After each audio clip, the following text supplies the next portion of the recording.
तारीख 12 मई 1991 तमिलनाडु के थिरुवल्लुर में वीपी सिंह की रैली हो रही थी। लोकसभा के चुनाव सिर पर थे। रैली में पर्याप्त भीड़ के बीच एक अनजाना व्यक्ति पत्रकार के भेष में बैठा था। उसके साथ एक महिला भी आई थी। वो व्यक्ति आगे की सीट पर चश्मा लगाए बैठा था। उसकी एक आंख नहीं थी। नाम था शिवराशन, वन आई जैक। बम बनाते वक्त पहले कभी उसकी एक आंख चली गई थी। यह था लिट्टे प्रमुख प्रभाकरन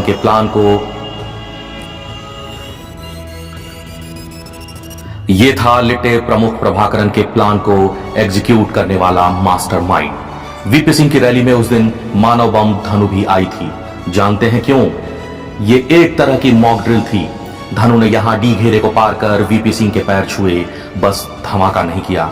हाई सिक्योरिटी घेरे में कैसे घुसा जाता है, पूर्व प्रधानमंत्री की सुरक्षा को कैसे भेदा जाता है, यहां उसकी प्रैक्टिस की गई। बकायदा फुल प्रूफ प्लान के साथ ये सब कुछ कल्पना से परे था। फिर आती है तारीख 21 मई 1991, ऑपरेशन वेडिंग के अंजाम का दिन। निशाने पर राजीव गांधी श्री पेरम्बदूर में रैली शुरू हो गई थी।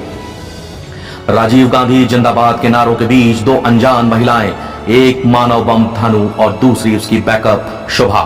प्लान था कि अगर धनु नाकाम होती है तो शुभा इस काम को अंजाम देगी। एक तीसरी महिला भी थी, अथिराई उर्फ सोनिया, जो दिल्ली के मोतीबाग इलाके में थी, जो प्लान का तीसरा हिस्सा था। अगर धनु और शुभा दोनों नाकाम होती हैं तो दिल्ली में अथिराई राजीव गांधी पर हमला करती नजर आएगी। चौतरफा घेराबंदी की गई थी जिससे सुरक्षा एजेंसियां बिल्कुल अनजान थी। मगर रैली स्थल पर डी घेरे की सुरक्षा में तैनात दरोगा अनसुईया को वीवीआईपी पास लिए धनु का हाव भाव और परिधान देखकर शक हुआ। वो मानव बम धनु को पीछे धकेल देती है। थोड़ी देर बाद राजीव गांधी की एंट्री हुई। धनु ने फिर घेरे में घुसने की एक और कोशिश की। अनसुईया ने धनु का हाथ पकड़कर फिर उसे रोक लिया कि तभी तो उधर से स्वभाव स्वरूप राजीव गांधी की आवाज आती है। कहा, सभी को आने दीजिए, मत रोकिए। धनु आगे बढ़ी, राजीव गांधी को चंदन की माला पहनाई, उनके पैर छूने के लिए झुकी। जैसे ही राजीव उसे झुककर ऊपर उठाने लगे तभी धनु ने ब्लास्ट कर दिया। जोर की आवाज के बाद चीख पुकार और अंतहीन सन्नाटा। हिंदुस्तान को आधुनिक कंप्यूटर का ख्वाब देने वाली आंखें सदा के लिए बंद हो गईं। जूते के ब्रांड से बमुश्किल शरीर की पहचान हो पाई। शिकार होने वाले वो इकलौते नहीं थे।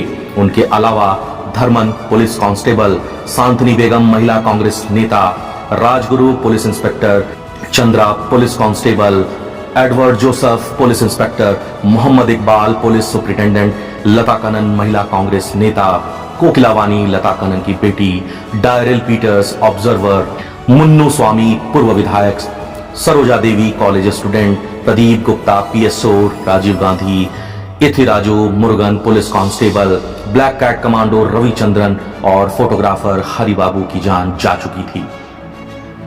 भारत के भीतर उसके सीने पर किया गया यह सबसे बड़ा वार था। मानव बम धनु भी मारी गई। पूरे देश में तहलका मच चुका था। शुभा और शिवरासन धमाके के बाद वहां से निकल चुके थे। पुलिस को कुछ पता था। एकदम क्लूलेस। केस कैसे खुला है जानते हैं? फोटोग्राफर हरिबाबू जाने अनजाने हमलावर दस्ते का हिस्सा था। शरीर के छींथड़े उड़ गए मगर कैमरा बच गया, रील बची। धमाका भी कैमरे के अपर्चर के ठीक सामने हुआ था। एलटीटी अपने तमाम हमलों की वीडियो और फोटोग्राफी कराता था। सो कैमरे में कई और फोटो मिल गई। शिवराशन, धनु, शुभा, मुरुगन, नलिनी सभी की फोटो मिली। वहीं से केस खुला। अथिराई और सोनिया को दिल्ली से गिरफ्तार कर लिया गया। मगर पुलिस जब तक शुभा तक पहुंची उसने साइनाइड चाट कर जान दे दी। शिवरासन ने खुद को गोली मार ली। नलिनी, मुरुगन, पेरारिवनन समेत बाकी आरोपी पकड़े गए। जो ट्रायल चला वो पन्नों में दर्ज है।